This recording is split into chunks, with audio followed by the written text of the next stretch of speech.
Hello everyone, this is Erik, the Asian movie enthusiast. Let's continue with my South Korean movie collection. And our first one tonight is a horror film that is not so well known but quite recent. And that is Office. Now I will be sure to cover this in my Asian horror playlist for, I believe 2015 is when this came out. I'll go into a little bit more detail in my video when that comes out in the future, but the basic premise of this is that you have an office worker. He goes home and he murders his family, and then he disappears. So the cops go to his office and start questioning people, and some of the employees are acting a little bit weird about it. So the cops look at the footage on the cameras in the office, and this guy comes back into the office like late during the night of the murders, but they don't see him leave. So they search the whole building, and they can't find the guy. So during the movie, your main protagonist here is this girl who's working in the office, and, she works late to get her projects done, as well as a few other people, and you're wondering, is this guy still in the building? You know what I mean? So that's part of, the paranoia there. And I think maybe because I've worked in an office for over a decade now, I really had a nice, this one kind of worked for me personally, just being in an office. There's some really good dramatic conflicts between the characters and stuff, and I like the ending too. It has good performances. This girl was in some of Joon-ho Bong's films. I think she was in The Host and Snowpiercer, so recognize her. Yeah, this is a good one. I'll go in a little bit more detail, when I get to that year in my Asian horror playlist. Office. Not to be confused with the Hong Kong film with the same name from the same year, which is like a drama comedy musical, which isn't as good as this horror film. Alright, our next one here is one that I've talked about previously, a few videos ago, and that is No Blood, No Tears. Now, this is from our good friend Seung-wan, who directed City of Violence and The Berlin File. This is one of his earlier films. This one has multiple characters and story arcs in it, and they kind of collide at various points. But the main plot line, I think, is about a lady safecracker who attempts to pay back her debts to a shady criminal. And there's a wide variety of fights and action scenes in this. It's kind of a thriller action hybrid, but it's got a bunch of different good moments in this. There's actually a steel cage match at one point in this movie. And I think if I recognize this guy, I think this is the lead actor from Castaway on the Moon. Might be one of his earlier roles in this. So that's pretty cool to see him. And then we have our sweetie, I just covered her. Do-yeon this is a lead, a very good actress. So this one's a fun movie, and I just bought this. This DVD just came in the other day, because I watched this movie 10 years ago, and I just have the itch to rewatch it. So I look forward to this second viewing. Alright, our next film here I covered on my channel already in a separate review, and that is No Mercy. No Mercy. So this one is about a forensic pathologist and a young detective who investigate the motives surrounding a dismembered corpse. And as I said in my review, one of the creative aspects of this film is that one of the cops turns on the co-workers and basically tries to contaminate the evidence behind their back for various reasons. So you have kind of that conspiracy type vibe. Well, maybe not conspiracy, but sabotage type vibe to it, along with the murder investigation. Some excellent twists in this. It gets pretty dark at times, and I definitely recommend this movie. Check out my full-length review of No Mercy for more details.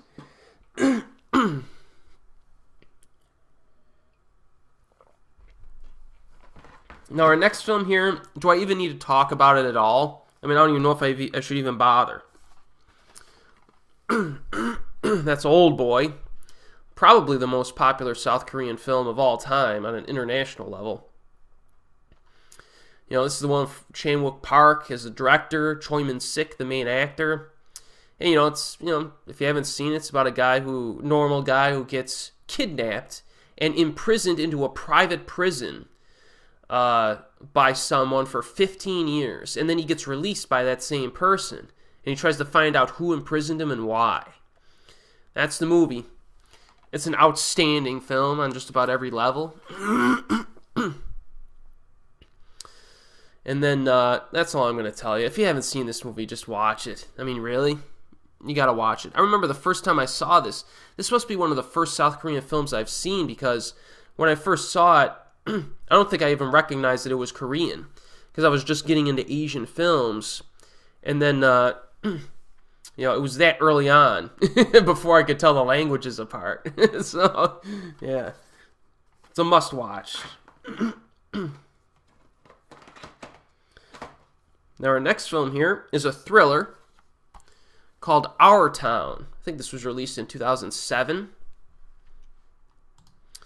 Now, in this one, a novelist murders and attempts to cover up his crime by fooling police into thinking that it's linked to a local serial killer. So this guy tries to, cover his tracks by mirroring his crimes to a serial killer's crime. So that's actually a pretty good idea. It goes through, and this is a pretty good flick. It's got some good violence to it, kind of slow-paced for a thriller. And this guy on the back here, you may recognize him. It's Sun Kyung Lee, who we've been covering quite a bit. He was in The Advocate, All About My Wife, and a bunch of good movies. So this is an earlier role from him. He's the cop. And there's these two, it's basically like a dueling serial killer type flick, which is really interesting. There was an Indonesian-Japanese movie called Killers, which came out in 2014. That's probably better than this, but this has kind of a little bit of a similar premise to it. I liked it. It's good. Our Town. I did not cover it in my Asian horror playlist because I consider it to be more of a thriller drama. We have 3 horror films in a row that I'll skip by quite quickly here. One of my favorites from South Korea, Phone. Ji-won Ha. I covered this in my 2002 video. And you probably know the premise of this. Woman gets mysterious phone calls, and her little niece gets one and starts going crazy. So this one, again, like I said in my review, about as generic of a freaking title for a film as you could possibly imagine. Phone, really? And I loved it. It totally surprised me. A Tartan Asia Extreme release, which I always love having a Tartan Asia Extreme DVD in my collection. This one's got audio commentary, some interviews, behind the scenes, making of featurette, some Tartan Asia Extreme trailers. This one's got decent special features to it. You should probably get it anyway, though, because it's a really good movie. Our next one here is, again, another horror film from recent years. Now, this one I will cover again when we reach 2015. And this is one where I saw this on Amazon for like a few months. And it looked so stupid that I never even bothered to check it out. But then I read a few reviews online that said it was really good. So I picked it up and I was very happy. The Piper. Now look at this. That's kind of a crappy DVD cover, isn't it? I mean, you see the little rat screaming at you? Here, look at him. Look at the rat. He's screaming at you. Because that's what you need on American DVD covers, is freaking dumb stuff like that. This movie is actually a very high-quality film. I was quite surprised with this one. Let me look it up here for the... So this one is based on the Pied Piper of Hamelin legend. But it's adapted for South Korea. So shortly after the Korean War, a father and his son are wandering through the country to make a stop in a remote village where the residents still believe the war to be ongoing. And that's all I'm going to tell you now. I'll tell you more in my Asian horror playlist in terms of the plot line. But it's actually really good. I was really surprised at this. A bit slow-paced. Most of the horror is backloaded to the last like hour or the second half.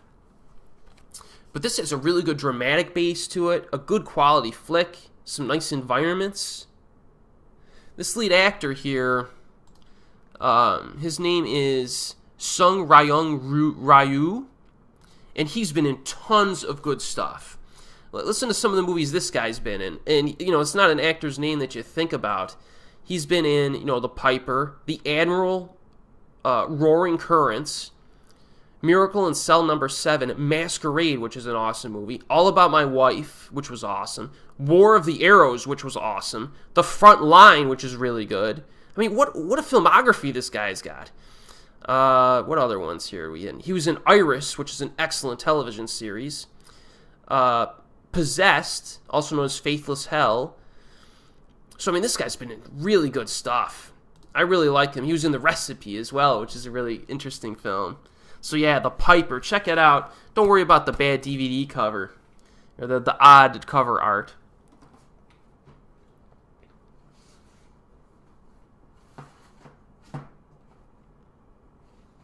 All right, our next film here we've already covered, but I misclassified it or alphabetized it. This is Faithless Hell.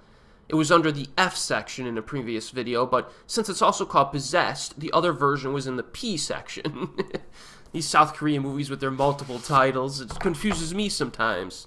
But I'll just show this one off to you. This is a very good movie again, remember. Very good movie. And the same actor from The Piper is in this one as a detective. So this is a good one. Don't worry, I'll cover it very soon in the next few videos in the Asian horror playlist. Now the next one, here we go. Are you ready for this? I've been looking forward to covering this movie. Let me get my notes ready on this bad boy. Wow. Alright, now this movie, at the time it was released, was the biggest box office bomb in the history of South Korean cinema. It tanked. Like, the budget was a little less than $10 million, which you'd think that's really not that big. But in South Korean terms, it was apparently pretty big the year it came out in terms of budget. And then it just tanked at the box office. Nobody bothered to see it. So I don't know if it still holds the record as the least profitable film in South Korean movie history, but it's one of them. And I'm pretty sure you haven't heard of this one before. Resurrection of the Little Match Girl. And you probably think that this was a terrible blind buy, right? But no. Oh no. I rented this movie from E-Hit back in the day, which no longer exists. And I liked it enough to buy the DVD. So I'm in the minority on this. Although, on IMDb, most of the reviews are very positive. So I don't know what's going on with this movie. This movie is... It's about as different of a blockbuster as you'll ever see. So you got, like, the blockbuster elements. You know, it has, like, this guy who kind of goes into a video game world, and he tries to save the little match girl who basically has a basket and sells matches, or attempts to sell them. And he tries to save her from, like, gangsters and stuff, because the goal of this video game is to secure her. And when she dies, she has to think of you. And if that's the case, you win the game. So you have to earn your way kind of into her heart, but still let her die in the end. Like, this is a crazy premise here, okay? So you have this, you know, it's a video game world, but it's basically set in the human world. You know, there's not a whole lot of video gamey type stuff maybe until the end. But, so you have, like, the blockbuster stuff, okay? You have high-octane action, and then you have, like, this weird, like, tongue-in-cheek humor that's present throughout the entire film. Like, the first big action scene, you can just laugh. I mean, you just laugh at it because it's so ridiculous. And then it continues like that throughout the entire movie. And then it has some dramatic moments it tries to pawn off on you that don't really work well. But then it has all these, like, weird type images sometimes. It's hard to describe this movie. It really is. There's a scene, okay, in the middle of this movie. It's like a 20-minute scene that's worth watching alone, okay? It's, if you've ever played Grand Theft Auto, yeah, that's basically what it is. 20 minutes of Grand Theft Auto. And the person who's doing this shooting spree, and I'm not going to tell you who it is, it makes it just hilarious. It's just a classic scene. And I can't even explain it to you. And this is based off of, and this is what makes it so, another ridiculous thing, it's based off of, let me get this right, the Hans Christian Andersen short story, The Little Match Girl. So what I did was, the first time I saw this, I didn't know about The Little Match Girl, and I watched it, but then the second time I saw it, and I rewatched it a third time just this week, I reacquainted myself and read like a summary of the Little Match Girl short story, and knowing that, going into this movie, just makes it so much more entertaining, because it's totally ridiculous when you think of it. I can't even say anymore. Like, I'm not telling you this is a great movie, because it's really not, but I think it's worth watching, because it's just so odd, especially the ending, really weird. But it's got like the blockbuster style elements that are fun too. I say check this out. I don't know if I'm in the minority or not, but yeah, Resurrection of the Little Match Girl. I can't say anymore. All right, next we got Do-yeon, our sweetie Do-yeon, Saving My Hubby. So let me get the correct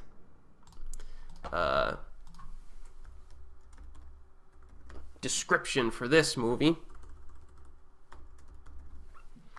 So you have a Do-yeon's husband gets into trouble, so she goes into the city with her baby in tow. I guess she couldn't find a babysitter to save him.